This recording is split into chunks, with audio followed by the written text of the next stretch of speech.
Olá, seja bem-vindo ao Pod Contas, o podcast da Escola Paulista de Contas Públicas, a EPCP. Eu sou Maurício Bento, servidor da Escola de Contas, e no episódio de hoje conversamos com Carolina Mota Mourão, doutoranda e mestre em Direito do Estado pela Faculdade de Direito da Universidade de São Paulo, professora e assessora científica da FAPESP. Mas antes de começarmos, gostaria de convidá-los para acompanhar mais de perto o trabalho da escola pelo Instagram e pelo YouTube, onde transmitimos eventos sobre gestão pública, finanças públicas, prestação de contas e outros temas relevantes. Links na descrição. Olá, sejam bem-vindos ao Pod Contas, o podcast da Escola Paulista de Contas Públicas, vinculada ao Tribunal de Contas do Estado de São Paulo. Hoje nós recebemos a professora de Direito Administrativo da Faculdade de Direito da Universidade Presbiteriana Mackenzie e pesquisadora do Núcleo Jurídico do Observatório da Inovação e Competitividade do Instituto de Estudos Avançados da Universidade de São Paulo, doutoranda e mestre em Direito do Estado pela Faculdade de Direito da Universidade de São Paulo, a professora Carolina Mota Mourão. Professora, muito obrigado aí por topar conversar conosco. Bom dia, Maurício. Bom, primeiro quero parabenizá-los aí, parabenizar o Tribunal de Contas do Estado e também a Escola de Contas por essa bela iniciativa de produzir esse podcast aí para discutir temas tão relevantes na atualidade e assim divulgar debates importantes no campo do direito público, do direito administrativo. Então, é um prazer estar aqui com vocês para discutir o artigo Parcerias Público-Privadas no contexto da inovação tecnológica, né? Para começar, eu queria, em primeiro lugar, dizer que todas as reflexões, as discussões que eu vou trazer aqui para, enfim, discutir e compartilhar com aqueles que estão nos ouvindo, elas foram feitas em conjunto com o coautor Paulo Henrique Macera, meu colega, enfim, no doutorado, nas discussões todas aí envolvendo direito administrativo e inovação.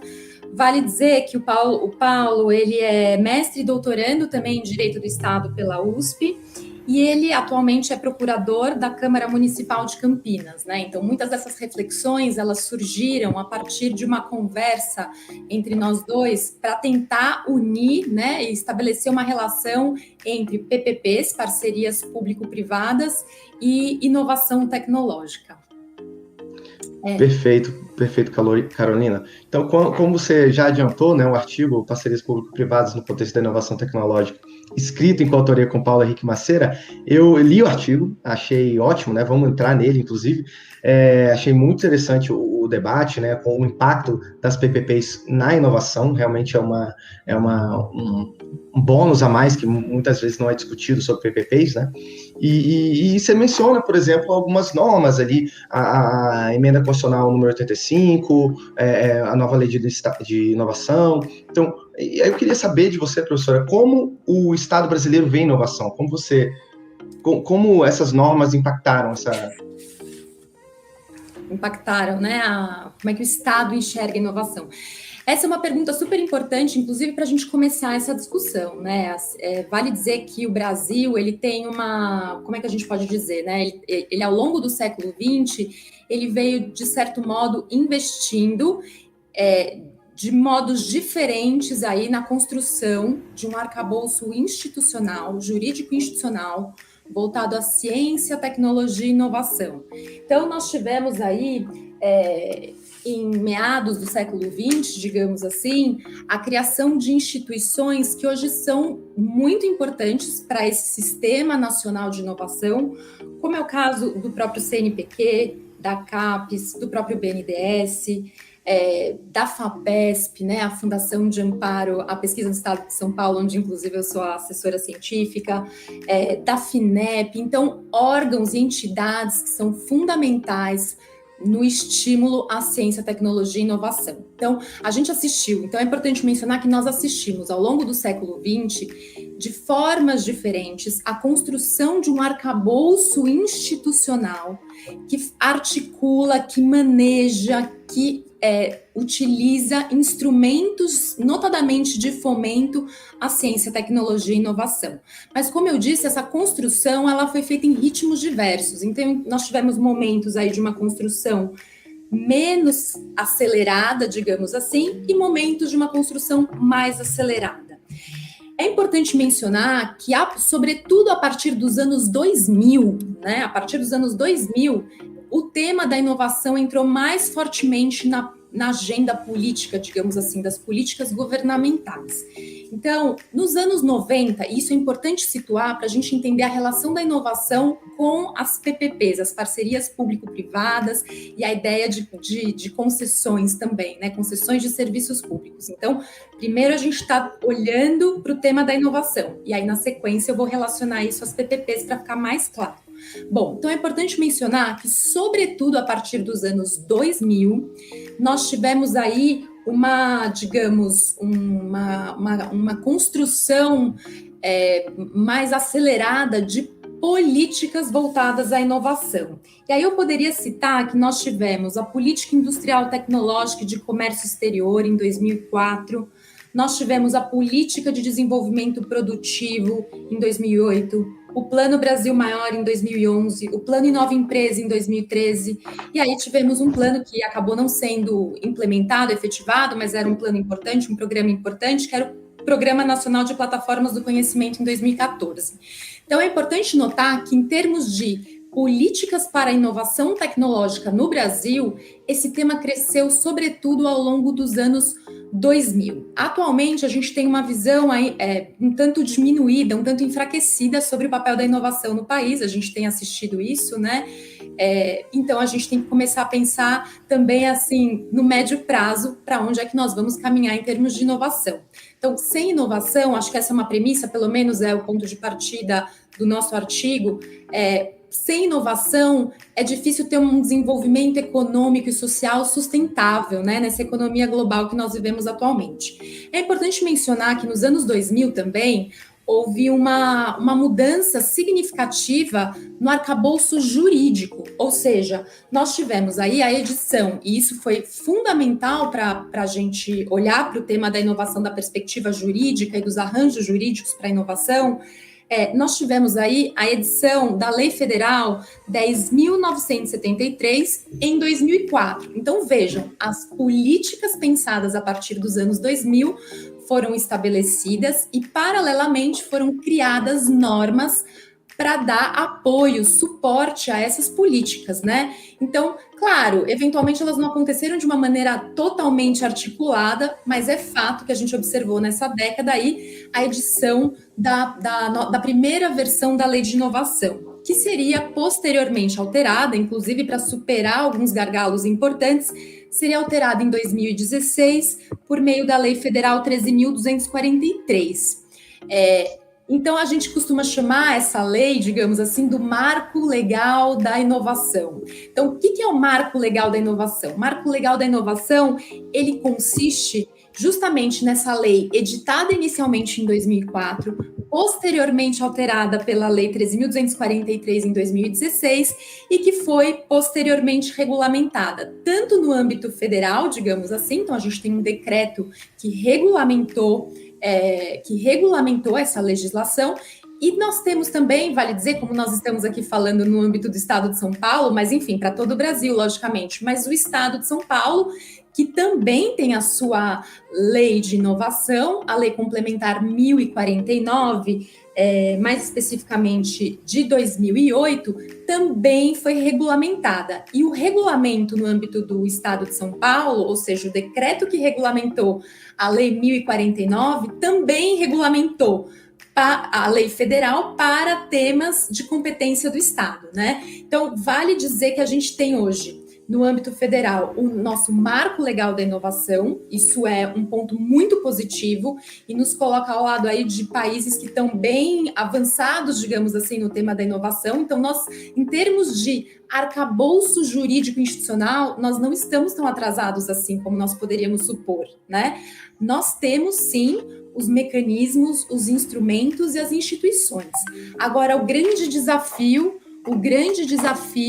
é como articular, como usar isso com políticas para inovação e mais, aí que a gente vai entrar no tema das PPPs, como utilizar isso com arranjos contratuais que nós não imaginaríamos necessariamente destinados principalmente ao tema da inovação. Bom, dado esse panorama de como o Estado enxerga a inovação e identificando que a gente tem políticas que surgiram, sobretudo a partir dos anos 2000, com instituições que foram criadas ao longo do século XX, desde os anos 50. Então, vejam a complexidade da coisa. Nós temos aí um terceiro tema da inovação que é importante, antes da gente partir para a relação com as PPPs, que é o seguinte: o que é, afinal, inovação? Todo mundo fala hoje em inovação, em empreendedorismo, em startups. Esse virou nosso léxico atual, nosso dicionário atual. Então, a gente precisa combinar quais são os sentidos disso, né? Inovação é o quê? São apenas aquelas alterações disruptivas, criações, invenções ali na fronteira do conhecimento? Não. Então, é importante também dizer que inovação, sim, lida com o avanço do conhecimento, com as fronteiras do conhecimento, mas as inovações, elas também podem e devem ter, sem nenhum problema, um caráter incremental. Elas não precisam ser necessariamente disruptivas. Então, a gente pode pensar na inovação como algo incremental a processos já existentes, né? Então, é importante saber que a inovação, ela ocorre por meio de produtos, processos e serviços, né? Então, produtos, processos e serviços, e ela pode ser incremental, não necessariamente, não somente algo disruptivo ali. Por outro lado, ela também não se confunde com uma mera modernização de alguma coisa. Então, hoje em dia, quando a gente fala em inovação, parece que fica tudo confuso, como se estivesse tudo dentro de um grande caldeirão, digamos assim, dentro da mesma panela. A gente precisa entender que a inovação tem distintas dimensões. E aí, tem algumas referências que são fundamentais para quem trabalha com esse tema, seja alguém da área da ciência, digamos assim, tecnologia e inovação, seja na área de juristas, advogados, técnicos, assessores que vão, enfim, construir contratos. É preciso entender de qual inovação nós estamos falando. É uma inovação incremental, uma inovação disruptiva, uma mera modernização de alguma coisa? Isso precisa estar muito claro. A gente precisa combinar qual o sentido das palavras usadas no campo de um contrato, por exemplo, porque os impactos à economia de um contrato podem ser gigantes. Pois bem, qual é a nossa referência base para esse conceito de inovação? Manual de Oslo. É um manual no qual a comunidade global, digamos assim, define o conceito de inovação. E aí eu não vou entrar no detalhe, mas é interessante notar que nesse artigo que eu escrevi em conjunto com Paulo Macera, nós trazemos aí qual é essa definição do Manual de Oslo, quais são as dimensões importantes para se entender inovação, né? Tem algumas características, alguns critérios importantes para a gente não ficar generalizando todo o processo como inovação. E aí vale dizer, importantíssimo isso para entender o conceito de que a inovação, ela é, notadamente na sua origem, um fenômeno que acontece dentro das empresas. Então, a inovação, ela acontece graças à dinâmica empresarial, né? Ela acontece dentro do ambiente produtivo. E por quê? Porque as empresas são altruístas e porque querem melhorar, a sua entrega à comunidade?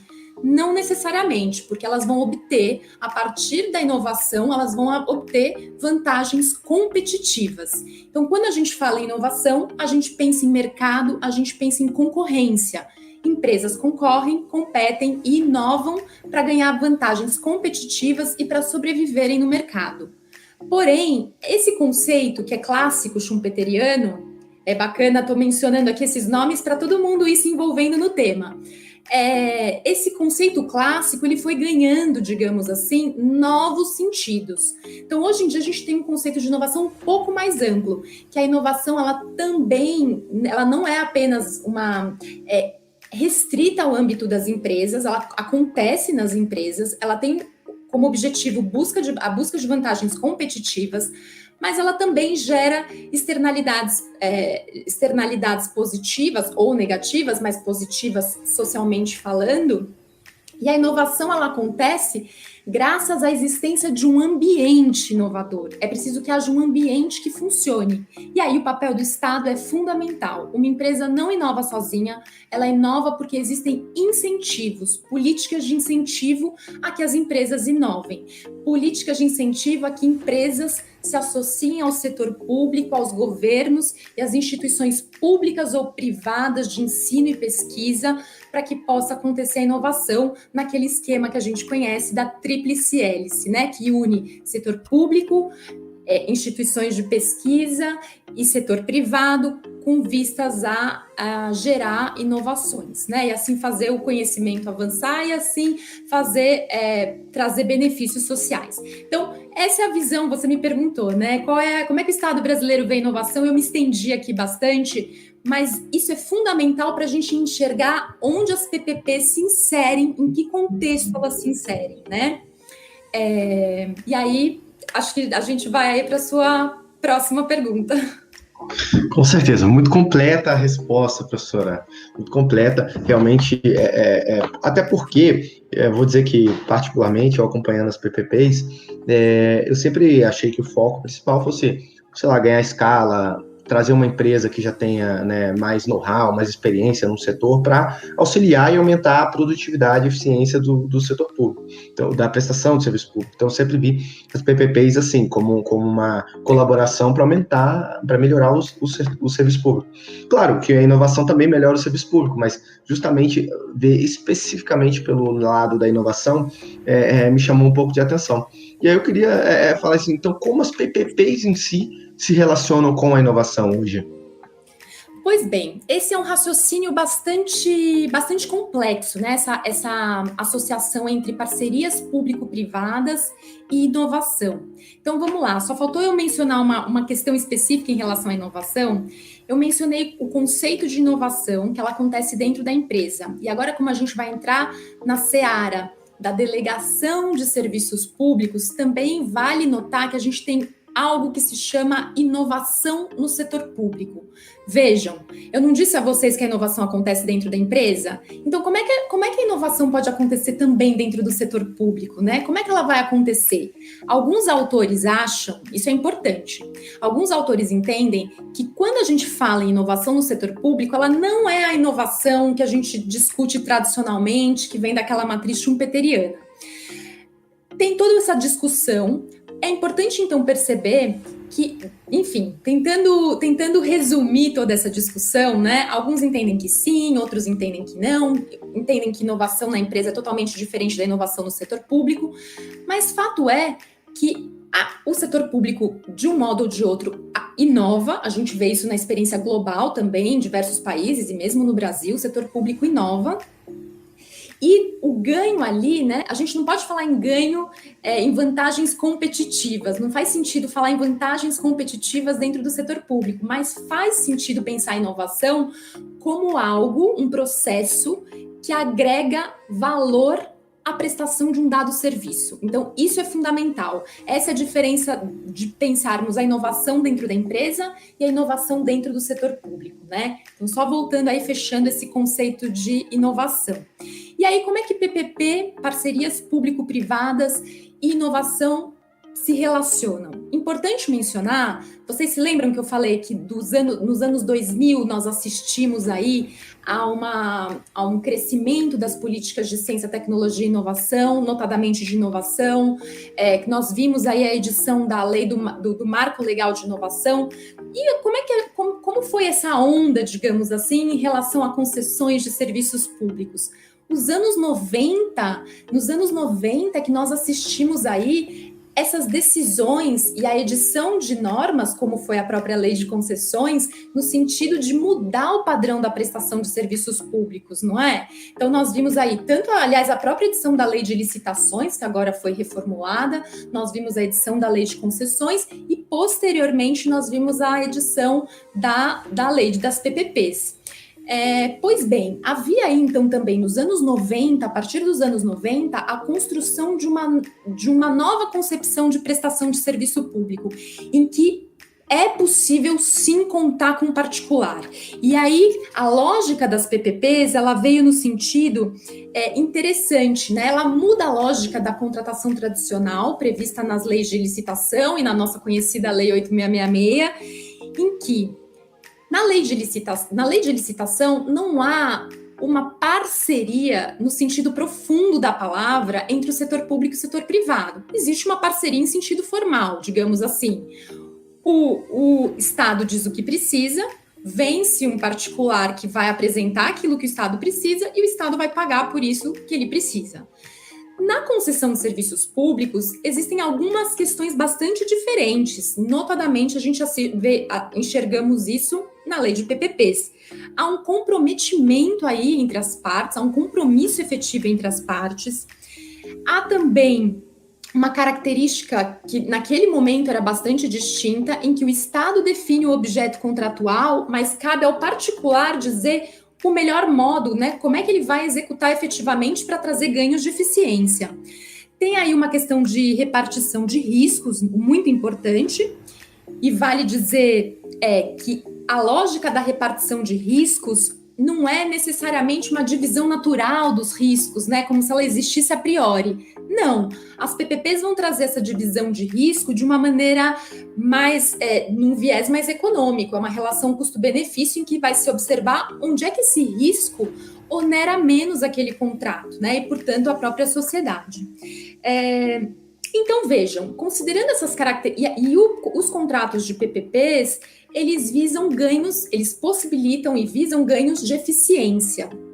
Então, vejam, é interessante notar que a missão de uma parceria público-privada, ela não é a de inovar, ela não é uma missão determinada para inovar.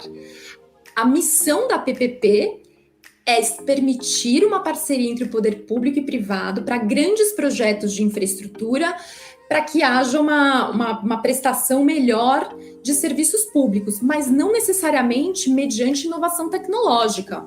Essa melhoria, esse ganho de eficiência pode acontecer por outros meios que não a inovação tecnológica. Alocação de custos de outra forma, gestão do contrato de outra forma, gestão dos serviços de outra forma, não necessariamente mediante inovação tecnológica. Agora, a ideia do artigo, e essa discussão que eu tive com meu colega, que foi uma discussão muito rica com o Paulo Macera, era de como é que as PPPs podem ser, por excelência, um instrumento para inovar, não é? Por quê? Porque elas têm um arranjo contratual, uma estrutura de garantias, uma estrutura de financiamento, uma capacidade de lidar com repartição de riscos que pode ser muito interessante a inovação. A inovação, ela implica risco. A inovação, os processos de inovação implicam risco. Agora, também é importante notar que o risco da inovação não é o mesmo risco que nós estamos acostumados aí da legislação, da concessão, das PPPs e da nova lei de licitação. Não é o mesmo risco. O risco da inovação é o chamado risco tecnológico. Então, também é uma outra complexidade a mais que mostra que uma PPP não tem por missão inovar, mas ela pode ser um veículo muito importante dentro de políticas de inovação do Estado. E o Brasil precisa inovar para ampliar o seu patamar aí de competitividade e produtividade e se inserir no cenário mundial, para não se tornar um país, como ele de fato é, produtor de commodities, não é? Então, para isso, realmente nós precisamos ser muito criativos para usar PPPs voltadas à inovação. E aí, eu vou dizer duas, assim, só para acho que é muito importante mencionar de que modo a inovação se relaciona mais estreitamente ao contrato de PPPs. Então, a gente pode ter algumas relações que são bastante complexas. Em primeiro lugar, PPPs, idealmente, podem ter um objeto relacionado à inovação tecnológica. Nós não temos, eu desconheço que nós tenhamos uma PPP voltada para um projeto notadamente, né, exclusivamente de inovação tecnológica, mas a gente poderia pensar nisso. De modo geral, a inovação pode acontecer de modo acessório no contrato, como uma cláusula em que há uma obrigação ali acessória de inovar. Então, a gente vai fazer uma PPP voltada para transportes urbanos? Bom, a gente pode pensar em veículos, metrôs, veículos que já acontece sem condutor, com uma plataforma de embarque diferenciada, trazendo inovações no transporte, na mobilidade urbana. Enfim, então, o objeto central é o transporte, mas é possível, como uma obrigação acessória, digamos assim, trazer a inovação acoplada. E aí, para isso, a gente começa a ter que juntar a lei das PPPs com o conceito trazido de inovação na lei de inovação. Então, aquele operador, seja do lado privado, seja do lado público, ele precisa conseguir unir, conectar essas duas normas de uma maneira harmoniosa, em que não se exclua também um entendimento correto a respeito da inovação. Agora, vamos ver que há outras formas que a inovação pode impactar uma PPP, né? Quais são? Notadamente, pode impactar radicalmente inovações externas ao contrato. Então, é celebrado um contrato de transporte público numa PPP, e aí tem toda uma mudança tecnológica no padrão tecnológico de apps, de táxis, de Uber, de bicicleta, que vão impactar negativamente a economia daquele contrato de PPP. Então, diante disso, a inovação, ela traz complexidades aos contratos de PPPs. Então, são duas questões distintas, ok? Então, uma é pensar a inovação dentro do contrato, a outra questão é pensar a inovação acontecendo fora do contrato, impactando o contrato. Vejam como é complexo o assunto. E aí eu digo que todos esses temas estão bastante detalhados, nós procuramos detalhar bastante nesse artigo, que eu recomendo a leitura para vocês conseguirem ter uma noção mais profunda de cada tema. Acho que a gente, então, assim, só para complementar, né? Eu e o Paulo pensamos no contrato de PPP como um veículo importante, mais um instrumento no leque de possibilidades de instrumentos para fazer avançar a inovação no país. Então, podemos olhar a PPP como mais um instrumento para fazer avançar a inovação no país. Porém, não desconhecemos as críticas a isso. Quais são as críticas a isso? As críticas são justamente aquelas que eu mencionei logo no início agora dessa minha resposta a você, Maurício.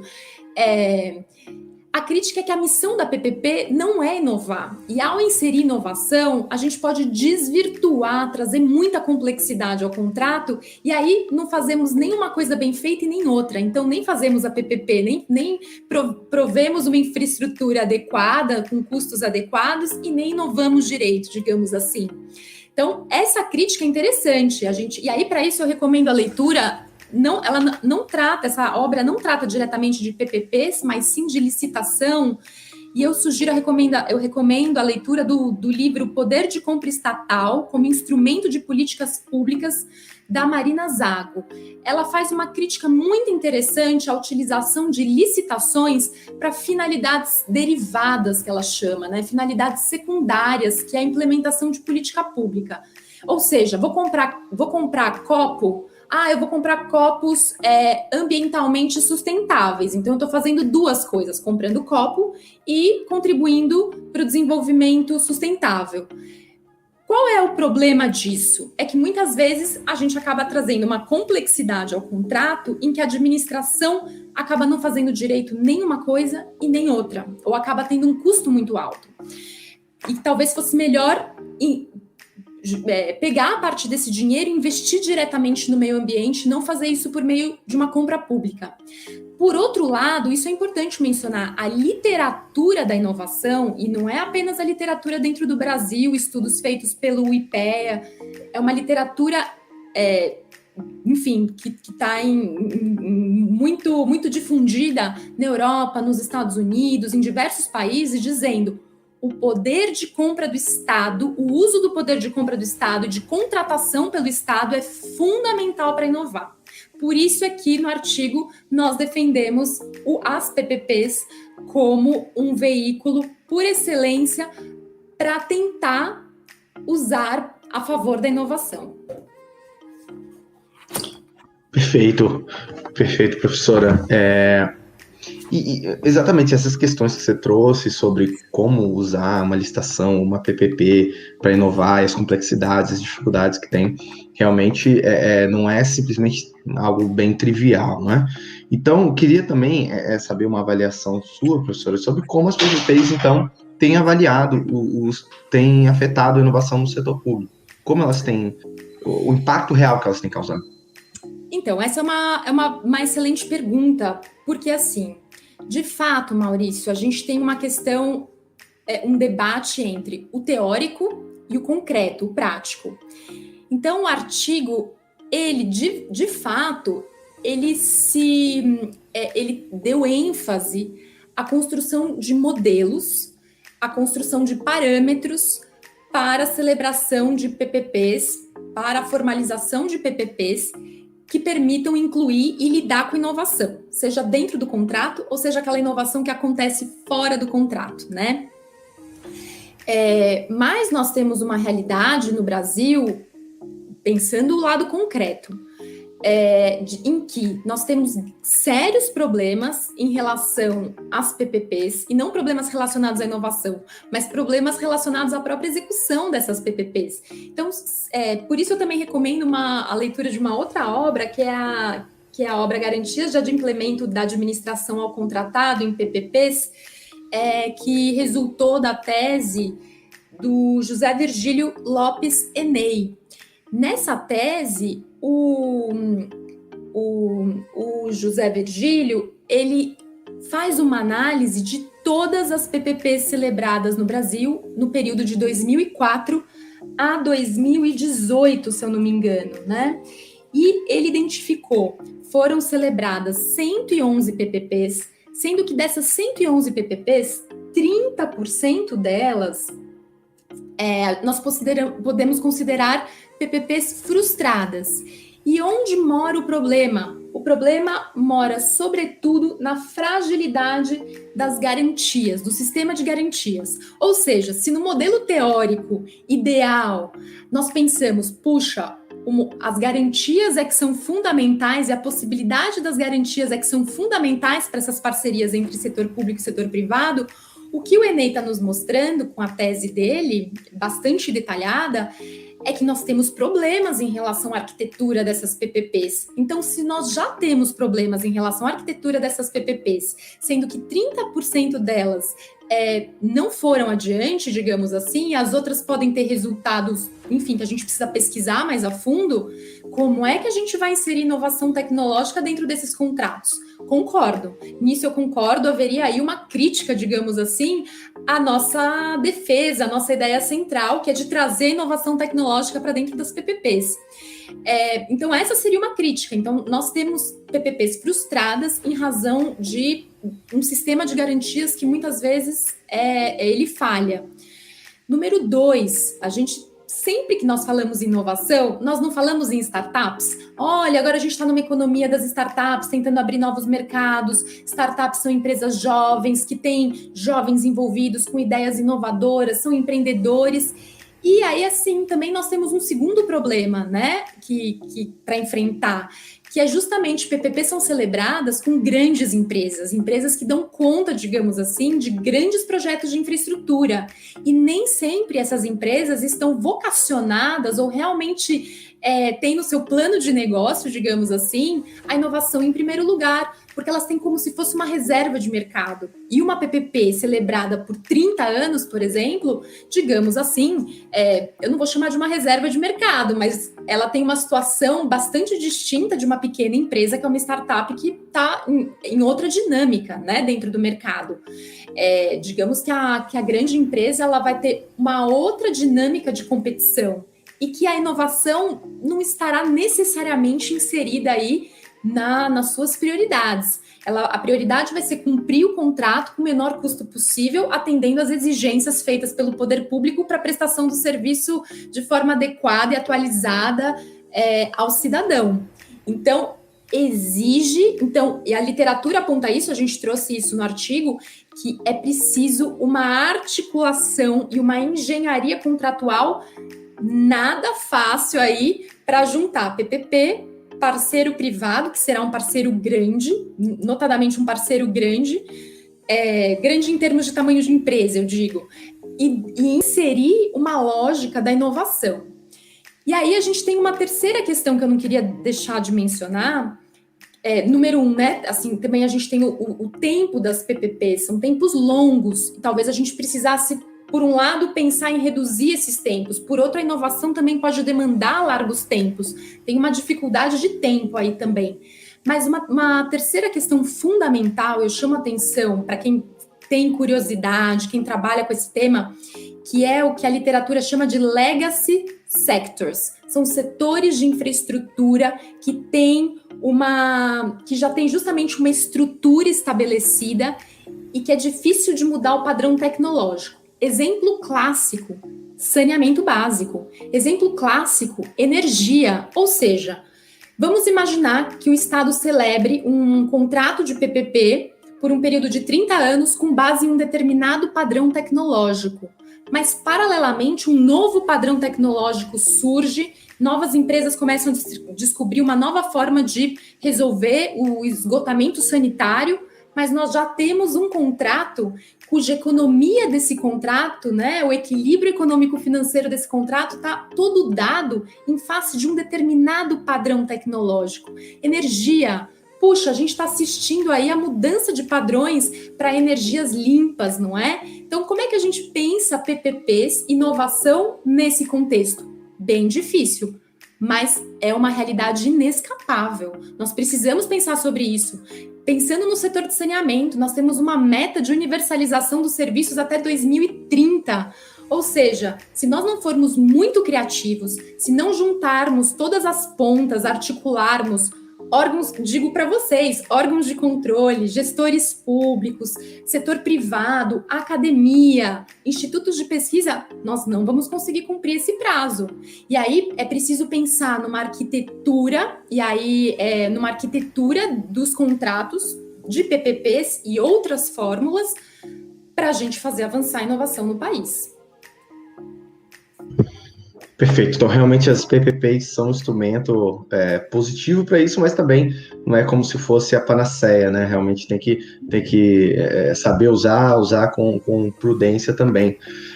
Um outro último ponto aqui, professora, que eu tenho, que eu mesmo, até uma curiosidade pessoal, eu li o artigo, menciona isso, mas uma coisa que eu fiquei pensando ao ler o artigo era sobre o impacto de inovações tecnológicas sobre a demanda de serviços públicos, né? Como disse, você menciona isso no artigo, e eu mesmo pensei em alguns casos, né? Eu fiquei pensando no caso, por exemplo, dos apps de transporte que impactaram os táxis, né? E toda aquela estrutura de táxi regulada pelas prefeituras, de sistema de eles tinham as suas, né? Cada um suas permissões e tal. Esse mercado foi totalmente, nesse caso, foi uma disrupção, né?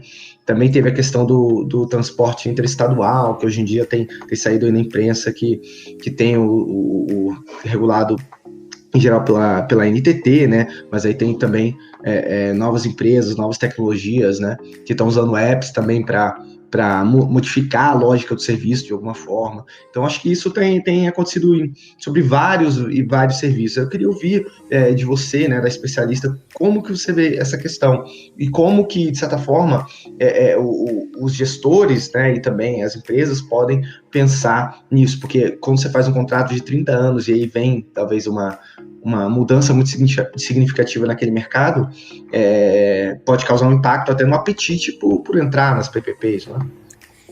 Exato, eu acho que agora, com as inovações tecnológicas, nós também temos uma realidade contratual a ser repensada, né? Aquele clássico contrato administrativo que nós tínhamos, ele vai ser altamente impactado aí por uma nova forma de pensar contratos. A gente não teremos mais uma realidade sem inovação. Então, todos os contratos, notadamente os contratos de PPPs, eles estarão sujeitos a essas mudanças radicais de demanda, né?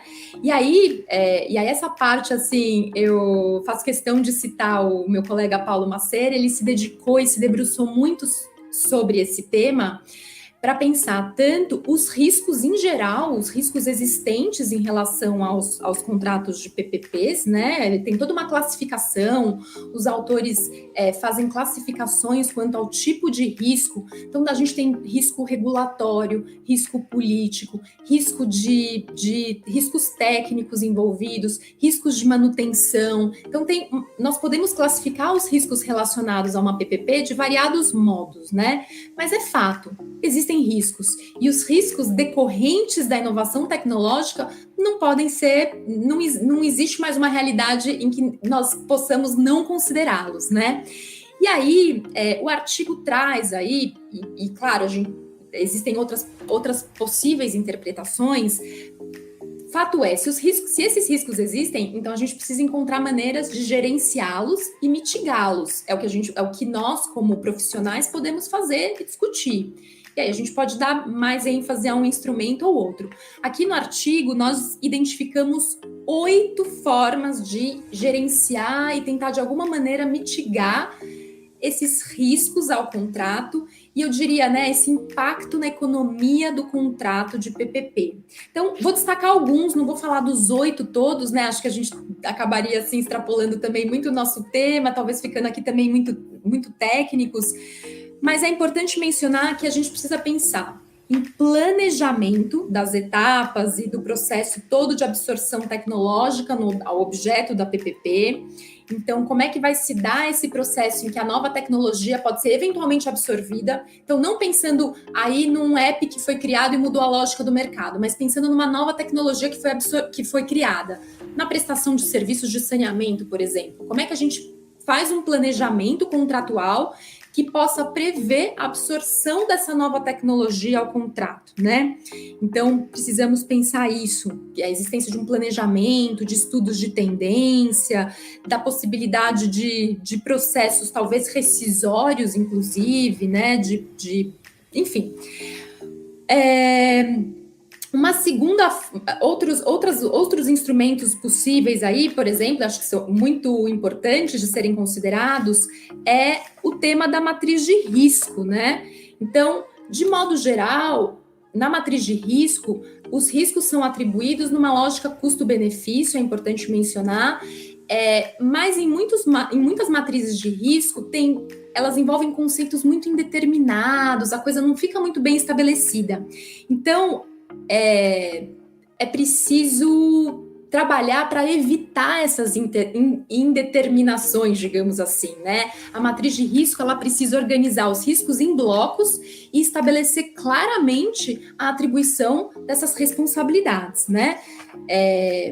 A gente pode pensar também em limites financeiros para absorção de uma tecnologia ou para lidar com novas tecnologias, né? Então, se estabelece um teto financeiro, talvez fosse uma fórmula possível, ou estabelecer valores mínimos de investimento em inovação tecnológica, em absorção de novas tecnologias.